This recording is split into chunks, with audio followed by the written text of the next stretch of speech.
महापुरुष जन्म लेंगे सूना ना जहाँ होगा। योगेश्वर श्री कृष्ण जैसा दुनिया में कहाँ होगा।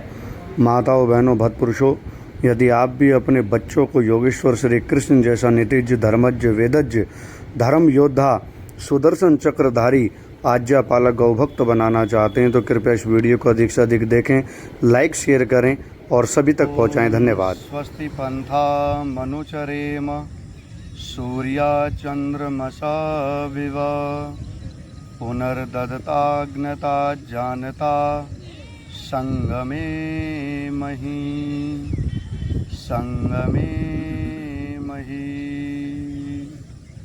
ओम। सभी को सादर नमस्ते। जैसा कि आप सभी को विदित है कि आज उस महानतम भारतवर्ष के आर्य संस्कृति के स्तंभ का जन्मोत्सव है, जन्म दिवस है, कि जिनको आज सारा भारतवर्ष अथवा विदेशों तक श्री कृष्ण महाराज के रूप में जानते हैं। आज इस भूमि के लिए, इस राष्ट्र के लिए एक ऐसा उत्सव का, उल्लास का दिन है कि जिससे करोड़ों बच्चे, युवा और व्यक्ति प्रेरणा लेकर के अपने जीवन को बनाने का प्रयास और सफलतम उनके आचरण को धारण कर अपने जीवन को बनाने का संकल्प ले सके। मैं सभी को सर्वप्रथम इस जन्माष्टमी की बधाई देना चाहता हूं और निवेदन आप सभी के चरणों में करना चाहता हूं और आपसे कहना चाहता हूं कि आज जन्माष्टमी के दिन अपने बच्चों को ऐसा ही नीतिवान, धर्मज्ञ, वेदज्ञ और ऐसा ही पुरुषार्थी हमें बनाना है और तभी हमारा ये संकल्प पूर्ण होगा। आज माताएं बहनें बहुत से लोग व्रती भी होंगे, लेकिन मैं आपसे निवेदन कर दूं कि चाहे आप व्रत रखें या ना रखें, चाहे आप बच्चों को पोशाक पहनाएं या ना पहनाएं, लेकिन योगेश्वर श्री कृष्ण के चरित्र को आपको धारण अवश्य करना है।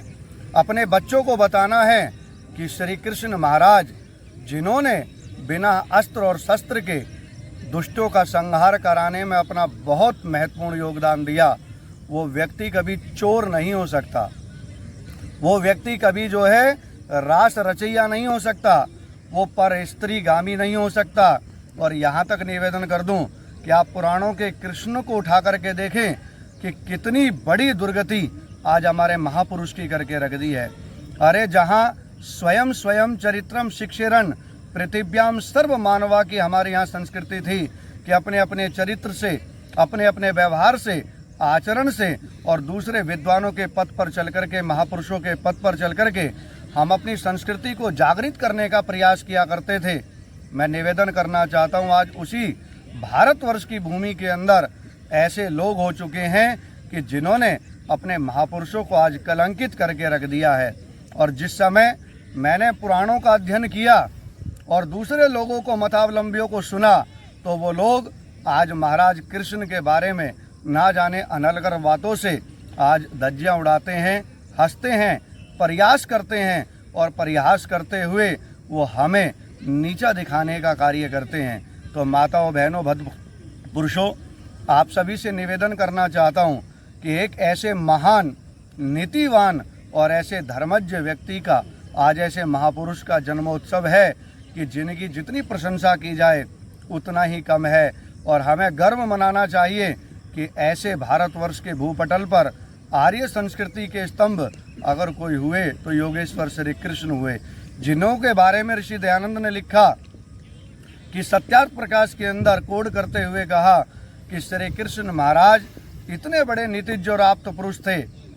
और आप्त पुरुष उसे कहते हैं कि जिसके जीवन में कभी कोई दोष प्रतीत न होता हो। वो संज्ञा महर्षि दयानंद सरस्वती और आर्य समाज ने उनको दी कि महर्षि दयानंद ने कहा कि श्री कृष्ण महाराज आप्त पुरुष हैं। उन्होंने जन्म से लेकर के और मृत्यु पर्यंत कोई कृत ऐसा, कोई कार्य ऐसा नहीं किया जो उनके जीवन को कलंकित करता हो। लेकिन दुर्भाग्य के साथ कहना चाहता हूँ कि आज चोर से लेकर के, आज रास रचैया से लेकर के, वस्त्र हरण से लेकर के 16,108 रानियाँ और हर रानी से 10-10 बच्चों की संज्ञा हमें दे करके हमारे एक महापुरुष का चरित्र आज कलंकित करके रख दिया। क्या हमारे बच्चे भी 16,000 रानियाँ लाएंगे? क्या हमारे बच्चे भी इसी तरह व्यभिचार करके 10-10 संतानें पैदा करेंगे? नहीं। अगर अपने बच्चों को आज बनाना है तो वो कृष्ण बनाइए कि जिसका नाम सुनते ही दुश्मनों की रूह कांप जाती थी, जो रण क्षेत्र को छोड़ करके भाग जाया करते थे, जो नीति और शास्त्र के इतने बड़े वेता थे कि जिन्होंने कभी जिंदगी के अंदर कोई दुष्कर्म नहीं किया, पापाचार नहीं किया। अरे सौभाग्यशाली अपने आप को समझो कि इस भारत भूमि के अंदर राम और कृष्ण जैसा चरित्र आपको मिला है। तो आज जन्माष्टमी के दिन पर मैं आपसे निवेदन करना चाहता हूँ, ज़्यादा नहीं कहना चाहता क्योंकि कहने को तो चर्चाएं बहुत हैं, लेकिन आपको इतना ही सिखाना चाहता हूँ, इतना ही बताना चाहता हूँ कि अपने बच्चों को अगर बनाना है तो ऐसा बनाओ जो संस्कृति, राष्ट्र, सभ्यता, परंपरा और अपने संस्कारों के लिए वो बलवेदी पर भी अगर उनको झूलना पड़े तो वो अपने आप आगे बढ़ कर के उसका तिरस्कार ना करके उसका अंगीकार करें। क्योंकि एक समय था कि होने को बलिदान यहाँ पर बच्चे जन्म लिया करते हैं और मांग खून की होती है, वो पसीने के साथ अपने जीवन को सींचा करते हैं। और कहना चाहता हूँ फिर दोबारा कि होने को बलिदान यहाँ पर बच्चे बलिदान दिया करते हैं और मांग पसीने की होती है, वो इस धरती को खून से सींचा करते हैं। ये हमारी संस्कृति थी।